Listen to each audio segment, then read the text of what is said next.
பழனியில் தைப்பூச திருவிழாவை முன்னிட்டு திருக்கோவில் நிர்வாகம் மற்றும் காவல்துறை செய்துள்ள முன்னேற்பாடுகள் குறித்து ஐஜி விஜயேந்திர பிதாரி நேரில் ஆய்வு மேற்கொண்டார். பழனியில் தைப்பூச திருவிழா கடந்த 26ஆம் தேதி கொடியேற்றத்துடன் துவங்கி 10 நாட்கள் திருவிழாவாக நடைபெற்று வருகிறது. இந்த திருவிழாவை முன்னிட்டு வரும் ஜனவரி 31ஆம் தேதி திருக்கல்யாணம் மற்றும் வெள்ளி தேரோட்டமும், வரும் பிப்ரவரி 1ஆம் தேதி தைப்பூச தேரோட்டமும் நடைபெற உள்ளது.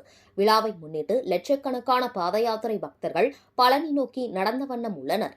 இந்த நிலையில் வரும் பக்தர்களுக்கு திருக்கோவில் நிர்வாகம் மற்றும் காவல்துறை சார்பில் செய்யப்பட்டுள்ள பாதுகாப்பு ஏற்பாடுகள் குறித்து புதன்கிழமை மதுரை மண்டல ஐஜி விஜயேந்திர பிதாரி நேரில் ஆய்வு மேற்கொண்டார்.